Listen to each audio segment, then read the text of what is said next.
Aleluia.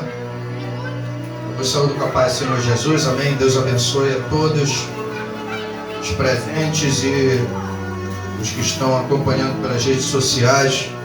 Aleluia. O nosso culto. Vamos abrir a nossa Bíblia nessa hora, a hora da palavra, a palavra oficial. Mateus capítulo de número 5, versículo de número 13 até o versículo 16. Aleluia. Vamos falar um pouco sobre o duplo caráter do cidadão do céu.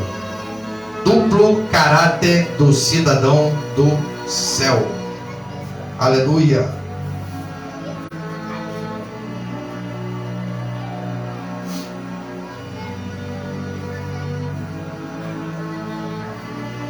Ou pode ser o duplo aspecto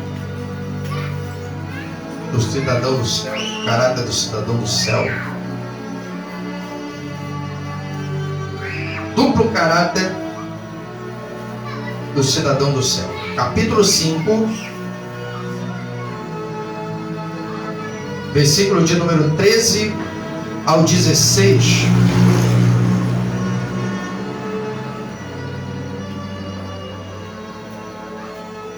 Diz assim a palavra do Senhor: Vós sois o sal da terra, e se o sal for insípido, com que se há de salgar? Para nada mais presta, senão para se lançar fora e ser pisado pelos homens. Vós sois a luz do mundo.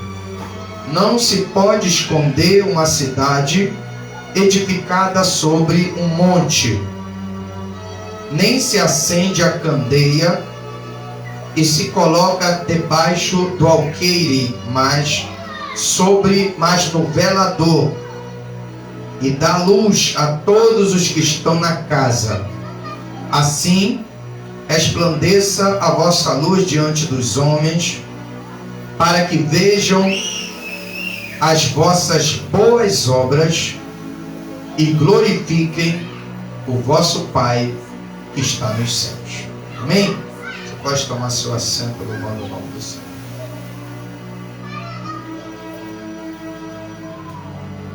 Amados, o capítulo de número 5, 6 e 7 são capítulos de vital importância no Evangelho de Mateus, porque é um registro, aleluia, que Mateus fez de um sermão popularmente conhecido como o Sermão do Monte.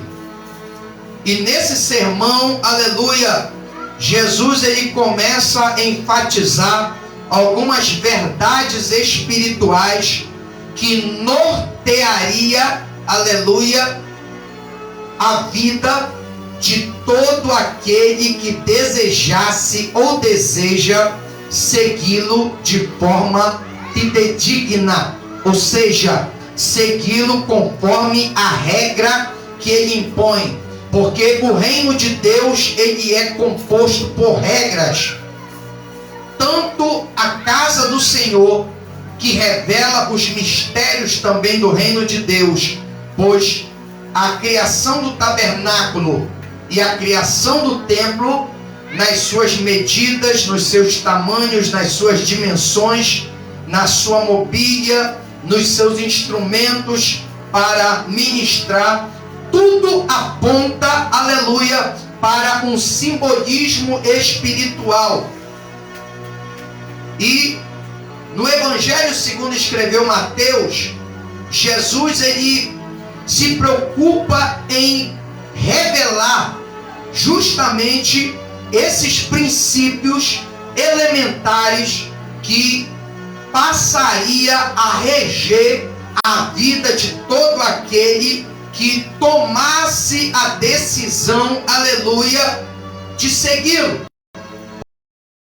Pois o versículo de número 1 e 2 do capítulo 5 nos remete a essa verdade que diz: Jesus, vendo a multidão, subiu a um monte e, assentando-se, aproximou-se dele os seus discípulos, foram os primeiros que se aproximaram. Os discípulos são aqueles cujo interesse era adquirir uma intimidade maior e um aprendizado mais profundo na presença de Cristo. Era aqueles que não somente seguiam a Cristo em busca de uma satisfação de uma necessidade temporária, mas com um desejo, aleluia, de aprimorar o seu conhecimento de Deus, aleluia, e procurar ser útil, cooperador no ministério de nosso Senhor Jesus Cristo. E a palavra de Deus no versículo de número 2 diz: e abrindo a boca os ensinava dizendo. Você vê que a preocupação de Jesus não era apenas pregar. A preocupação maior exposta pelo evangelista Mateus no evangelho que é nomeado com o seu próprio nome, aleluia, é ensinar, ou seja, transmitir conhecimento para um aprendizado e um aperfeiçoamento, não somente de ordem intelectual, mas um aperfeiçoamento que levasse aquele povo a compreender os mistérios do reino de Deus e atrelassem-se cada vez mais a esta fé que eles estavam aprendendo da parte do Senhor. Quando chega no versículo de número 13, que nós lemos agora há pouco, até o versículo 16, nós vemos que aqui, depois das famosas bem-aventuranças, Jesus ele começa a revelar, aleluia, o caráter daquele que se qualifica como um possível cidadão do céu, ou seja, aquele que deseja não somente seguir a Jesus, mas andar lado a lado com ele. E a primeira característica que eu constato, aleluia, primeiro aspecto que eu constato no versículo de número 13 é quando Jesus usa a metáfora do sal, usando essa figura, aleluia, desse condimento para revelar o primeiro aspecto, aleluia, do caráter daquele que deseja, aleluia, ter uma relação mais estreita com Deus e com seus mistérios. Quando Jesus ele fala do sal, ele diz assim: vós sois o sal da terra. Jesus, é interessante que ele não usa a expressão vocês são como, ou parecidos, ou comparados. Ele diz vocês são, no sentido de expor a essência, aquilo que corresponde à realidade, ou seja, aquilo que você verdadeiramente é ou vive. Vós sois o sal da terra. E se o sal for insípido, com que há de salgar? Para mais nada presta, senão para ser lançado fora e ser pisado pelos homens. Jesus ele começa a ensinar o primeiro aspecto do caráter de quem deseja ter um relacionamento mais estreito com Deus e conhecer o céu pelo lado de dentro. O primeiro aspecto é, aleluia, o aspecto, louvado seja Deus, o aspecto como é que eu posso dizer? Da vida anônima. Da vida anônima. O primeiro aspecto do caráter de quem deseja ter uma relação mais estreita com Deus. Jesus ele começa a falar sobre a tua vida particular, o teu anonimato, como você se desenvolve na tua vida pessoal. O sal, nós percebemos e entendemos que ele é um condimento fundamental para dar sabor a qualquer alimento. Sem o sal, o alimento fica sem sabor. O gosto não fica agradável e tampouco apetitoso. Mas a gente percebe que enquanto o sal ele não se mistura com o alimento, ele não consegue fazer com que o alimento adquira sabor. Mas quando o sal ele é misturado na comida, o que é que acontece? Qual a primeira coisa que acontece? Ele desaparece.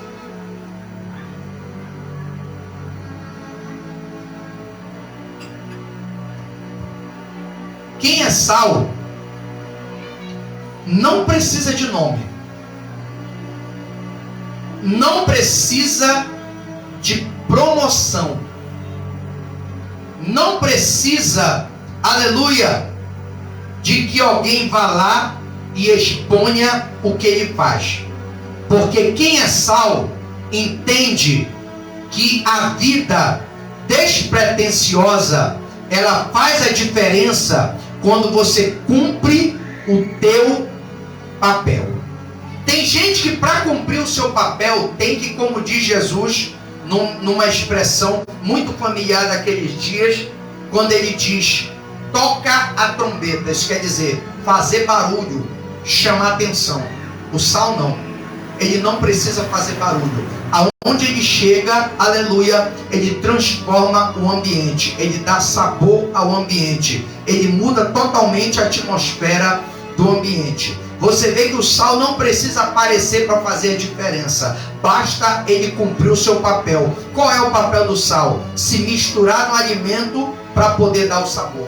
Ele tem que ter, aleluia, a sua salinidade em dia.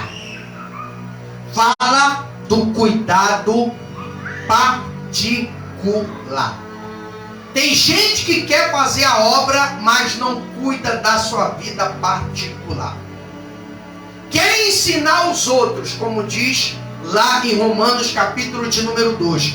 Quer ensinar os outros, mas ele mesmo não tem paciência para aprender, para poder se desenvolver e assim adquirir a experiência necessária para poder transmitir o conhecimento que adquiriu com o seu aprendizado baseado em conhecimento de causa. Sabe por que tem muita gente que diferença hoje? Que se mistura no povo do mundo e não consegue sobressair porque perdeu a sua salinidade. Isso quer dizer, ao invés de manter uma vida salgada na presença de Deus, ele preferiu o quê? Viver uma vida como os demais vivem, não querendo ser rejeitado, ser desprezado, ser perseguido, ser tratado com indiferença. Ele acaba se moldando ao ambiente do qual ele passa a fazer parte, semelhante a um camaleão. O sal já é diferente. Aonde ele chega, por mais que ele se misture, aleluia, no ambiente, mas ele consegue fazer a diferença porque a sua natureza, ela permanece intacta.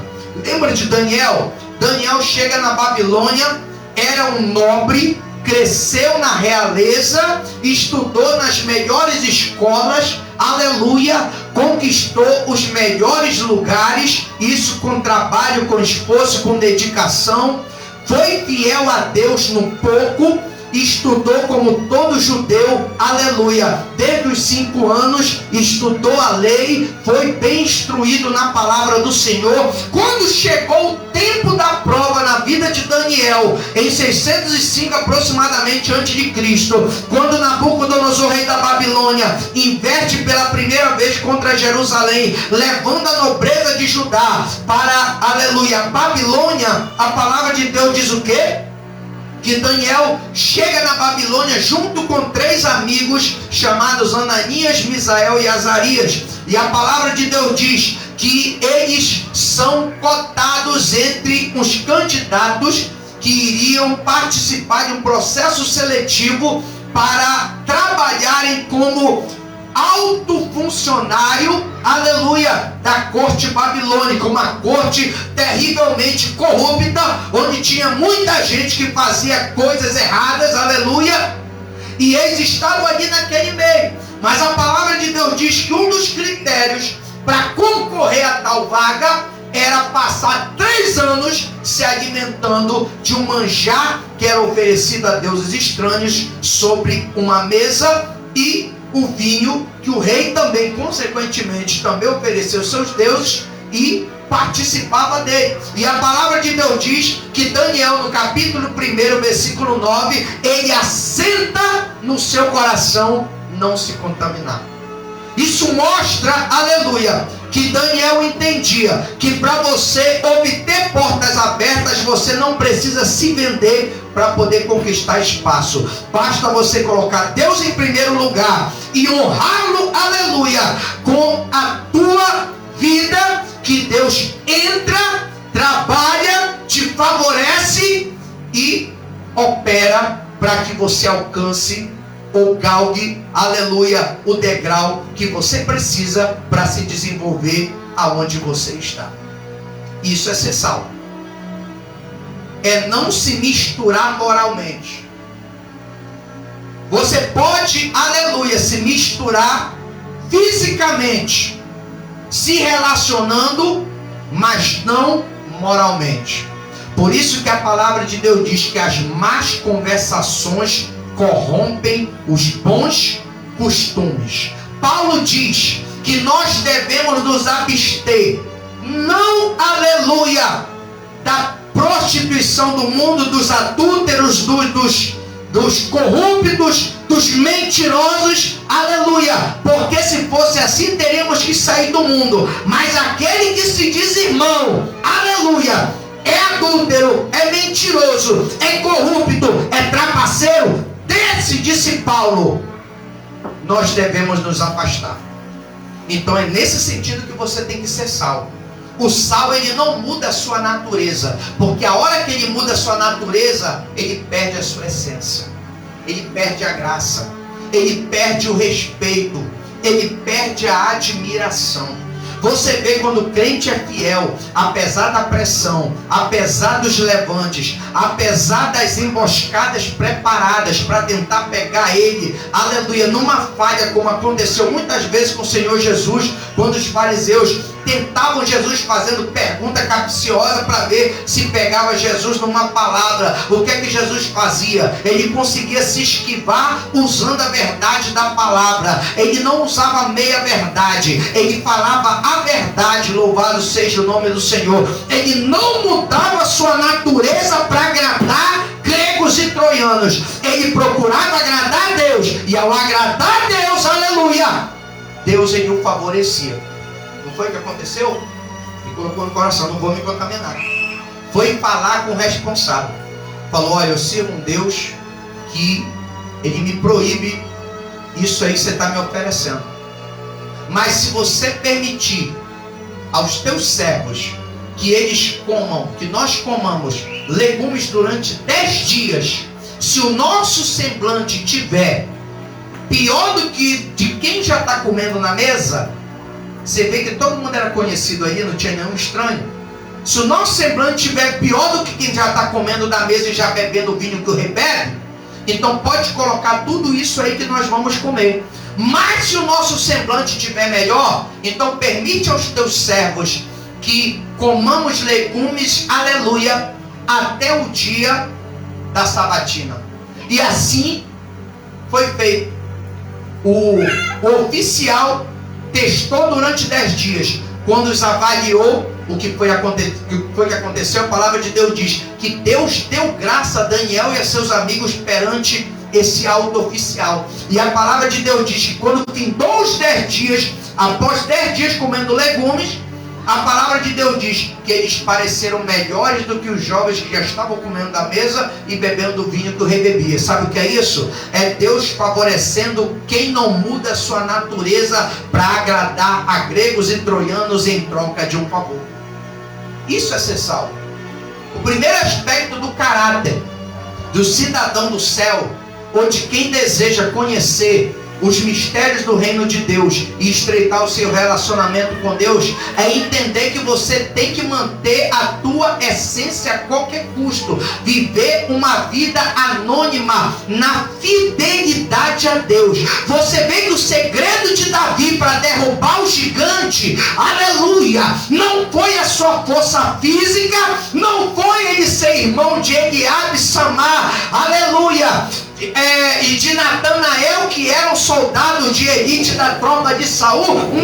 Não foi nada disso. O segredo da vitória foi Davi, aleluia, cumprir o seu dever longe da vista dos espectadores. O que é que Davi fazia quando estava no campo? Apacentava as ovelhas do seu pai nos lugares mais perigosos e obedecia seu pai a qualquer custo. Era um homem obediente e, acima de tudo, era um homem que amava a Deus e compunha, aleluia, canções de adoração durante o período que ele estava trabalhando. O Espírito de Deus se aproximava, Deus enchia ele. Depois que ele foi consagrado dentro da sua casa, que o Espírito tomou Davi, a palavra de Deus diz que ele vai dar um testemunho a Saul e explicar por que ele era capaz de derrubar o gigante. Explicou: Saul, ó rei, um dia eu estava no pasto, apacentando as ovelhas do meu pai, cumprindo o meu dever, a minha responsabilidade, e apareceu um leão e um urso e arrebatou uma das ovelhas, mas eu fui lá, arranquei a ovelha da boca deles e os matei com as minhas próprias mãos, e assim eu farei com esse gigante incircunciso filisteu. Qual foi o segredo de Davi? Não mudou a sua essência. Porque se Davi fosse outro, ele ia dizer o que? Como muitos crentes que não vigiam não vigiam hoje fazem.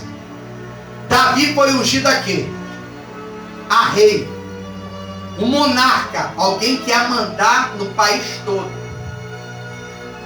Qual seria a reação natural de alguém que é ambicioso e vaidoso? Agora eu não quero saber mais de pasto, agora vocês vão me servir. Aí o poder começa a subir a cabeça, porque é na hora que é dado o poder que se manifesta a realidade de cada um. É por isso que o sal não dá para ver, mas você sente, você percebe quando você degusta, quando você se relaciona. É a hora que você sente a diferença. Aleluia. Como é que o sal trata? Como é que o sal se reporta? Como é que o sal, aleluia, se comporta? É quando entra em contato. Aleluia. Davi continuou a sua rotina de trabalho, obedecendo ao seu papai, aleluia, e cuidando das ovelhas do mesmo. Não mudou, não ficou soberbo, não subiu a cabeça ao poder, não ficou arrogante, aleluia, e nem passou a humilhar os seus empregados. Pelo contrário, continuou humilde, continuou compondo, continuou apacentando, até o dia que a oportunidade chegou, e quando chegou, ele não deixou passar.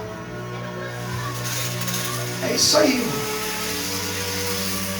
Tem que ser sal. Sal tem que cumprir o seu dever. O sal não precisa ter ninguém filmando para dizer que ele é sal. Ninguém viu Davi lutando contra urso e leão. Ninguém sabia disso até o dia que Davi contou para o rei. Então tem coisa que ninguém precisa saber, até que chegue o tempo certo de o que está no anonimato ser revelado. Porque quem é sal, quem sabe viver uma vida anônima no seu tempo, entende que tudo tem um tempo regrado para acontecer. O sal tem que entender isso. Não pode ser muito salgado, mas também não pode ser pouco salgado. Tem que ser temperado. Tem que ter medida. Tem gente aí, aleluia, que não pode receber uma exaltaçãozinha que ele começa a achar que é o centro das atenções, o centro do culto, o centro da adoração, ou o centro das atenções. Ele começa a achar que ele é alguma coisa. Irmão, se você quer conhecer Deus pelo lado de dentro, atente para a recomendação de Tiago: humilhai-vos debaixo da potente mão do Senhor, para que Ele, a seu tempo, vos exalte. O sal, ele não precisa aparecer para fazer a diferença. Ele se mistura, mas ele não perde a sua essência. Porque a palavra de Deus diz que se o sal perder a salinidade, ou seja, a sua essência, o que é que vai acontecer? Para nada mais presta. Não vai servir nem para a igreja e nem para o mundo. Vai ficar no limbo. Vai ficar perdido. Porque na igreja não vai fazer diferença. Vai ser só mais um. E no mundo também tanto faz. O que falar vai entrar por um lado e vai sair pelo outro, porque já foi desmoralizado, já perdeu a autoridade. Aleluia. Porque traiu a confiança e a expectativa de quem o observava. O sal não. Independente do que acontecer, do que aconteça ou deixe de acontecer, ele continua sendo sal. O que foi que aconteceu? Chegou, passou 3 anos, chegou o dia da entrevista. A palavra de Deus diz que Nabucodonosor não encontrou nenhum jovem mais douto, entendido, capaz, instruído e sábio do que Daniel, Ananias, Misael e Azarias. E a palavra de Deus diz que de escravos eles galgaram o patamar de oficiais da corte babilônica. Sabe o que é isso? Aleluia! É a dupla honra de Deus em favor de quem não muda quando chega o dia da vitória. O problema de muita gente é que quando a vitória chega, ele não pega a vitória para dar glória a Deus, ele pega a vitória para esfregar na cara de quem o rejeitou, perseguiu, criticou. Isso daí é coisa de gente arrogante. Quando você usa a tua vitória como recurso, aleluia, para você levantar quem está caído, aí você está fazendo o teu papel de sal. Porque a expectativa do adversário é o quê? É ver você pagar na mesma moeda. Era a expectativa do diabo quando chegou o final da prova de Jó. Agora Deus falou o quê? Vão até Jó que ele vai orar por vocês. Qual era a tendência? Qual deveria ser a tendência de Jó? Mandar todos os amigos para o inferno. O que Jó fez? Depois de tanta acusação, teve que orar pelos amigos. A palavra de Deus diz que o cativeiro de Jó virou quando ele orava pelos seus amigos. Só virou porque a oração de Jó não era para tapar sol com peneira. A oração de Jó não era para quebrar o galho de Deus. A oração de Jó era para que Deus aplacasse a sua ira e tivesse misericórdia da falta de conhecimento dos seus amigos, apesar de serem os homens mais sábios das suas terras. Cada um veio da sua terra e cada um era os top daquela época. Jó, ele não se relacionava com qualquer pessoa. Jó se relacionava só com quem era do patamar. Então, se você analisar essas terras, você vai ver que são terras de sábios. E os amigos de Jó, eles eram entendidos, mas eles não estavam compreendendo a natureza da prova de Jó. E começaram a acusá-lo sem entender a intenção de Deus com tudo aquilo. Mas a palavra de Deus diz, quando Jó orou, aleluia, Deus virou o cativeiro dele, perdoou seus amigos e restituiu duplicado tudo que Jó perdeu, restaurou o seu casamento, restaurou a sua família, e ele morreu farto de dias, aleluia, e cercado de prosperidade. Por quê? Porque Jó, ele fez a diferença na sua geração. Ele foi salvo. A tendência de hoje é muita gente vingativa. E a palavra de Deus diz: minha vingança eu darei a recompensa. Outra vez diz: o Senhor julgará o seu povo. Coisa horrenda é cair na mão do Deus vivo. Então, irmão, entrega na mão de Deus. Para com isso. Não amaldiçoa ninguém, não. Porque se alguém tiver que ser amaldiçoado, vai ser pelas suas próprias consequências. Porque maldição sem causa, diz a palavra, ela não pega. Ela não pega. A não ser que você dê legalidade para ela te pegar. Amém? Sal da terra. Está falando da vida anônima. Está falando da humildade. Você entender que você, aleluia, não precisa aparecer para fazer a diferença. Mas você vai deixar sua marca. Vai deixar sua marca. Você vai ser lembrado não pelo que você, somente pelo que você é. Você vai ser lembrado também pelo que você faz. Porque o que você faz diz quem você é. Agora o segundo aspecto. Está falando da essência, né? Segundo aspecto, versículo 14. Vós sois a luz do mundo. Primeiro era o sal da terra. Era algo mais limitado, vamos dizer assim. Não era tão visto, tão público. Agora vamos falar da vida pública. Primeiro foi da vida privada, da tua intimidade, da tua vida anônima. Quando ninguém está vendo, você não é famoso ainda, quase ninguém te conhece. É o sal. A luz do mundo, vós sois a luz do mundo. Não se pode esconder uma cidade edificada sobre um monte. Monte fala de alto padrão. Quem deseja conhecer mais a Deus, ser de Deus e ter intimidade com Deus, tem que adotar um alto padrão de vida.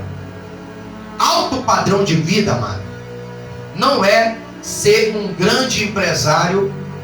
Alto padrão de vida não é ter um alto poder aquisitivo. Alto padrão de vida não tem nada a ver com materialismo ou com esfera econômica. Alto padrão aqui está falando de princípios elevados. Vós sois a luz do mundo. Não se acende uma candeia. Qual é? Não se pode esconder uma cidade edificada sobre um monte. Cidade serve para quê? Para que serve uma cidade?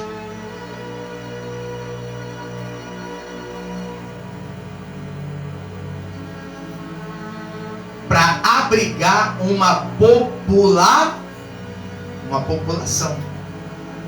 Está falando de vida pública. Uma cidade, ela tem as suas leis, as suas regras. E a utilidade de uma cidade é abrigar uma população para prover o quê? Desenvolvimento popular. Está falando da tua vida pública. Uma cidade, geralmente, ela é cercada por muros, porque não é qualquer um que entra na cidade. Tem que ter permissão para entrar. Tem que ter documento. Tem que se identificar. Cidade tem limite. Vida pública não é para ser vivida de qualquer maneira. Se você quer servir a Deus, conhecer Deus, ver o céu do lado de dentro, você não pode viver uma vida pública sem limite. Você tem que entender que tem regras. regras são essas? Paulo ensina aos Colossenses, no capítulo de número 3, versículo 1, dizendo: se vós já ressuscitardes com Cristo, buscai as coisas que são do alto, onde Cristo vive e está sentado à destra de Deus. Pensai nas coisas que são de cima, versículo 2 diz, e não nas que são da terra, porque a vossa vida já está escondida com Cristo em Deus. Portanto, mortificai os vossos membros que estão sobre a terra. Que membros são esses? Prostituição, adultério, mentira, engano, avareza. Aí vem uma outra relação mais discreta: gritaria, fofoca, palavras torpes, e assim vai. Paulo ele começa a dar uma relação para que aqueles crentes entendessem que a vida pública não pode ser vivida de qualquer maneira, mas que ela tem que ter limites, porque tem gente que está te vendo. Então luz, ela foi feita para brilhar e não para apagar.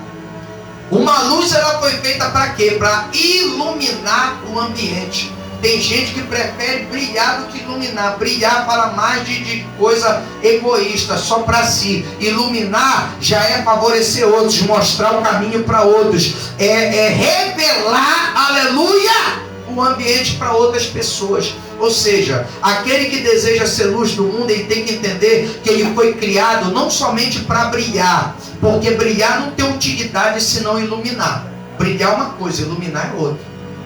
Iluminar, aleluia, é o que essa lâmpada está fazendo aqui. Ela está iluminando isso daqui para eu poder enxergar direito o que eu estou pregando aqui. Ela não está só brilhando, ela está iluminando. Porque se fosse só para brilhar, eu poderia colocar qualquer lâmpada de qualquer potência aqui.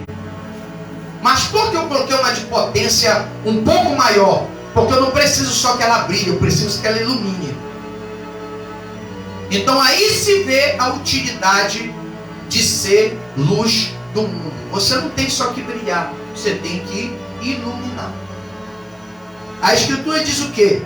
Não se pode esconder uma cidade edificada sobre um monte. Ou seja, as tuas relações interpessoais, elas têm que ser baseadas em princípios elevados que nascem, aleluia, na palavra de Deus.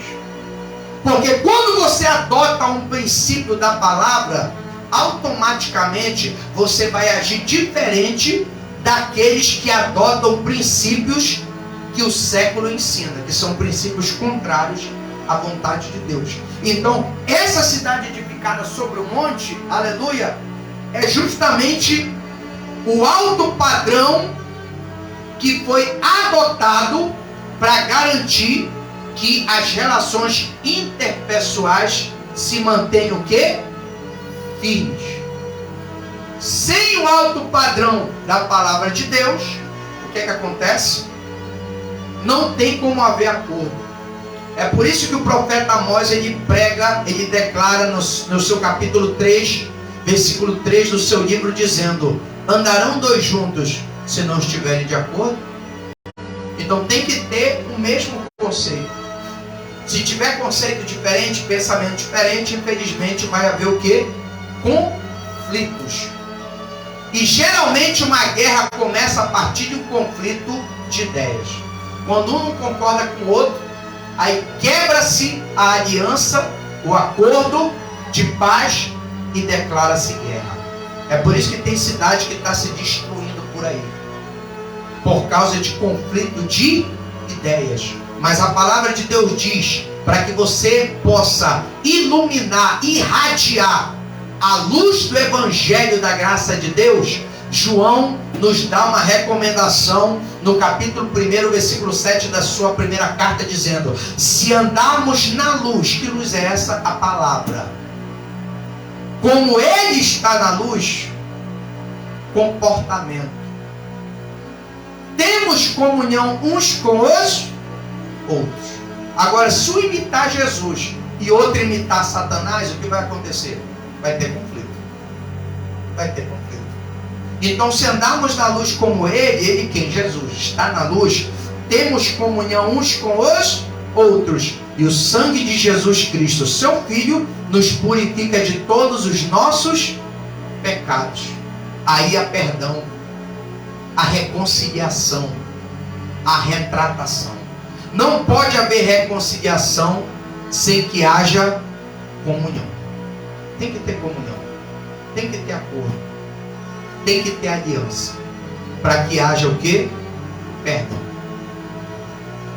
Nem se acende a candeia e se coloca debaixo do alqueire, mas no velador, e dá luz a todos os que estão na casa. Assim resplandeça a vossa luz diante dos homens, para que vejam as vossas boas obras e glorifiquem o vosso Pai que está nos... Então, padrão não é da terra, padrão é do céu. Quem tem que ser glorificado é quem está no céu. Mas como é que vão glorificar quem está no céu?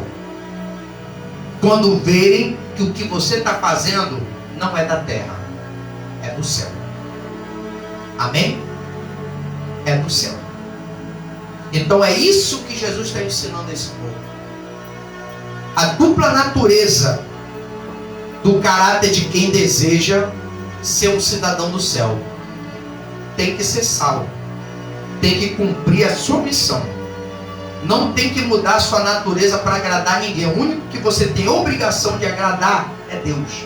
Procura apresentar-te a Deus aprovado, como obreiro que não tem que se envergonhar, que maneja bem a palavra da verdade. Se você não tem nada a esconder e é habilidoso na palavra, automaticamente tudo que você fizer vai ser percebido. Vai ser percebido. E quem está ligado vai te encarregar de responsabilidade, porque já constatou que você é capaz e dá conta do recado, porque tudo que você faz bem feito. Você não faz só por fazer, mas você faz bem feito. Esse é o efeito do sal. É gerar admiração e provocar sede nos outros, desejo de seguir o mesmo caminho, ser uma referência ou boa referência. E luz é o que?